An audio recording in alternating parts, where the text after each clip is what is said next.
Welcome to another Workhorse podcast. I'm Gene. Awesome. Here we are once again, talking to you about stuff. What are we talking about today? Stuff and junk.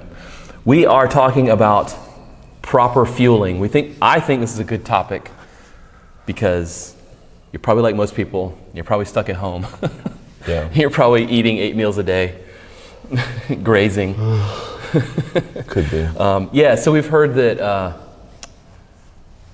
diet's a problem, and then doing some of these workouts that we're posting. I've heard from a couple people that they say that they feel harder than normal. Yeah. I'm thinking that might have something to do with the type of stuff you're putting in your body.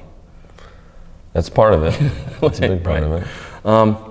So we're just going to talk about that. We're going to talk about what we do to fuel properly. Right? What's the number one rule? Eat vegetables. That's true. You always say that. Eat your vegetables. Yeah. You sound like my mom. Yeah. Well, it's definitely helpful.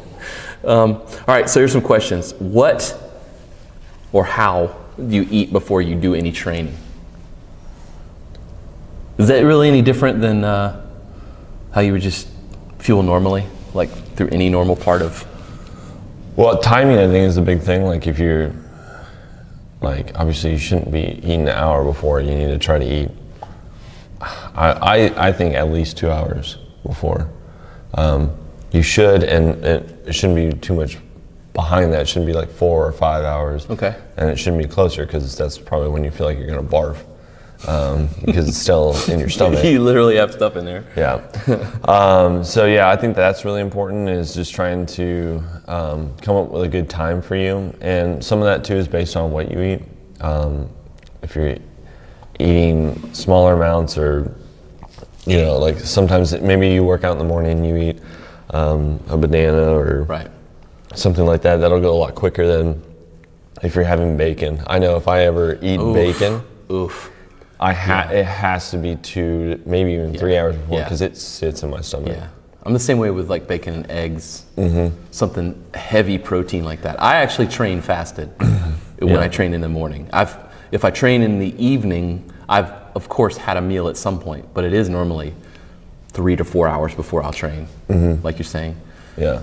I do not like having something in my stomach while I do something. No. That's a bad feeling. Yeah, it's a bad feeling, especially when we're at home. We're doing a lot of burpees and things like that, up and down things. So that's probably something to check on. Like, if you're doing these workouts at home, or you're doing something at home, when did you eat before you did that workout, right? Yeah. Chances are you've been grazing all day, and there's probably stuff in your stomach. You need to figure out a way to not be doing that all day long. Yeah. I mean, find that feeding schedule that you have. I mean, if before all this stuff, if you were like skipping breakfast and then eating lunch around 11, then why are you not still doing that? And there's a good chance too that you're snacking a lot, and I think that's the other thing. It's like, maybe you had a meal 2 hours before, but you're eating something. Yep. Hopefully it's good, but if whether it's good or bad, if you're constantly snacking, you're gonna be digesting that. Your body's gonna not feel ready to go when you're doing that, because essentially, if you want to think about it, the reason why working out is mimicking, if you're trying to do paleo and things like that, is like you're going out, you're going for a hunt, right? And then you eat after. Makes sense. You hunt because you're hungry. You don't hunt because you just ate. Or because you feel like it. Yeah. Because you like the thrill of hunting. Yeah. Yeah, that's kind of weird. Well, some people do that. Maybe. So there you go. So try to find that schedule so you're not snacking all day. That's definitely. I saw a meme that was like, it said something like, how many potato chips? No, what is like the standard amount of potato chips is like 4 to 5 potato chips, and it was like, bitch, I eat 4 to 5 potato chips, deciding whether I'm going to eat potato chips. Definitely us right now. Didn't you post the how many burpees? Yeah, I just posted that because while I'm not necessarily of that mindset that we should always be thinking as I'm eating food and I'm going to have to pay for this later. That's probably an unhealthy relationship with food. I thought it was interesting because I had just eaten a cookie, like a I actually ate like 4 or 5 of them. Yeah. And I was like, damn, that was not good, you know. And then I started thinking, well, how much am I gonna have to do to get rid of this food that I just ate? I didn't even need it. It was just because I was bored. And well, I think it's a good thing to do like when you're 8,000 burpees. Eating junk. Which, yeah. Which I had some. So I had gummy bears, and it made me think about. So one, I did read the how many gummy bears.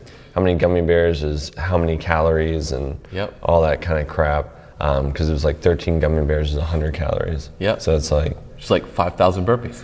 Yeah.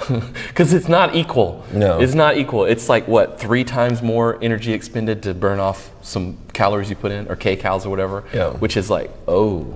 Yep. Yeah, 100 calories is like, it's literally like 300 burpees. And that price is steep. Yeah. Make sure you're eating something that's worth it. If you really think about it, yeah. Yeah. Yeah, like know what your threshold or what you should be eating every single day. There's tons of websites where you can type in, all right, here's my body weight, and here's where I want to go. How many calories should I be eating a day to get there? That's a really simple way of doing it. Obviously, if you eat better foods, it's going to help it make it easier, and more workouts that you do will help you get there as well. But those are good things to look at too, because when you're sitting at home and you're eating these extra things, or maybe you're drinking a lot more beer, maybe, you know. You have easier access to it. Yeah. It's right there. Well, what else is there to do? And if you went on a run, you got some really good stuff. Yeah. You get bored, it's a Wednesday and you have nothing to do. Yeah.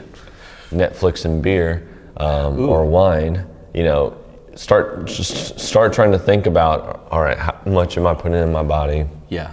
Like, I wonder how, if in other times would Tiger King be as good as it is if we didn't have anything else to do. Like, like 6 months ago, would we have cared about Tiger King? Now that we're gonna tangent off on Tiger King for like 2 seconds because I think it's really funny. I found 2 really funny ones, and I have one of the pictures and I want Gina to see it. I'll post it in the comments here. But there's this one where the guy's smoking a cigarette while pouring gasoline in a shed full of gas, and they're like, that's like one of the bottom 5 what the heck moments. Yeah. And the most sane guy is the Colombian drug dealer murderer. So I think it would still blow up. You think so? Yeah. Okay, well I hope so. I just think it was the perfect time to play it now. It's the perfect storm. Everything came together for the Tiger King. Oh my God. Well, there's more than one Tiger King, right? No, there's only one. Yeah, they're referring to one person in particular. Yeah, I don't know. All right, so. Back to food. Yeah, back to food. So, you know, you are probably more sedentary now than you were before, right? I would imagine most people are. Yeah. Because you're at least not walking to your car to go to work every day. But I will say a positive thing from driving here and driving back home, I see a lot of people walking their dogs out a lot more, at least in the Rosewood side area. So, you know, I do think, like, on top of workouts, what I've been finding too when I'm talking to people is they're like, well, I'm going on walks every day. That's great, but you still need to do the workouts because just walking every day is less than probably what you were doing before. You were still walking to work, you were walking around, and then you were coming in and getting a workout. So it's got to be both. You got to be doing at least 3 days a week where you're doing some of these workouts. I still think right now we have the most time ever. Yeah. I know it's hard. I think for people it's hard to be motivated because we're not in here, we're not next to you. Right. But the thing is you have to want it. We've been saying this over and over again. You gotta want it. Yeah. Gotta do it. Just, you have to find it in yourself. I'll post another thing in the comments, a thing that I used to listen to every single day from a motivational speaker. And he always said, I can, I will, I must, and you repeat it over and over again. I do it when I wake up at 5 a.m., even though I went to bed at like 11 p.m. when I had to teach classes all day at Iron Tribe because I was dying, and I had to say that to myself to get motivated to come in and try to push other people. So I'll post that in there. I think it's awesome. Something great to just, I bought it on iTunes and I listened to it every single day for 6 months. So yeah, you have to find what it is, whether it's someone talking to you, you watching these videos, you talking to us, whatever it is, you got to find it within yourself to push yourself to do those things. But back to food. Sorry. I like it. Tons of tangents. But what was the other thing we were talking about? Tiger King. I'm just kidding. Tiger King threw you off. Well, I was going to ask you about. We were going to talk earlier about, especially right now with this virus, like high intensity training. It's not necessarily food, but I think it's related to the reason why we're talking about food. Yeah. And you just said we need to make sure we're getting those workouts in. Why is that important? Well, because one, high intensity training helps with, and we can post the articles too, but it helps with improving your lung strength and ability, which again, the virus is what it restrains is your lung capabilities. And if you're already having restrictions in that, someone that has smoked for years, or you know, one, if you're obese, then there's a bunch of other reasons why you might have that. But improving your lung strength is going to help when that comes, if it comes, that it right. It's going to help fight it off, and it's going to help recovery. Yeah, just flat out. Will also get you through it. If you have more lung capability and it stops partially of your lungs, well, if you have enough, you're going to live. The problem is the people that don't have strong lungs and don't improve that aspect of it. I just that's why I don't have it on right now, but I've been wearing this Whoop, WHOOP strap, which measures your heart rate, and they've got some weird algorithm with VO2 max? Yeah, I don't know how the hell they do it. It's math. It's like some kind of science magic shit. I had to do it in college. But they just posted something, and we'll link this up too. We've got a lot of stuff to link up.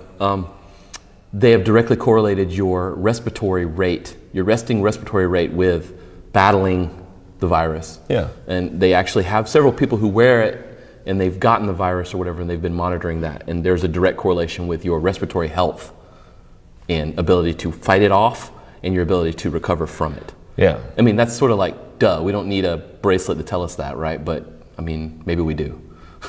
Yeah, definitely. You know, and that's what, you know, the things that we've read, we don't know if it's 100% accurate because there's not enough data and there's not full research, but what they were trying to say about Italy and China is they're heavily smoking countries. That's why there's such a high death rate because of that. And the big worry here is somewhat that, but it's obesity, because obesity is the other thing. Right. And that's why when we talked and I did that thing about some facts about just exercising and how that prevents early death is that's part of the main reason. It makes your heart rate stronger, so you can pump blood, and then it also helps your lungs, basically improving your ability to take in oxygen. And that's, again, the one thing that this virus does, stops your lungs from functioning. Yeah. So if your lungs function better than the average person, you have a better chance of living.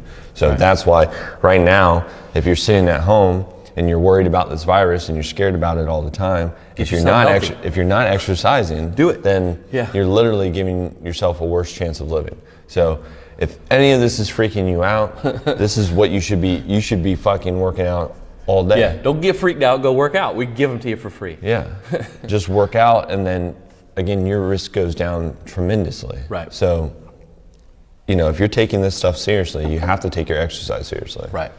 I mean, and it's hard to like put it in people's heads, but it's that simple. It's that freaking simple. They're equally important. Yeah, I mean, your respiratory health is absolute.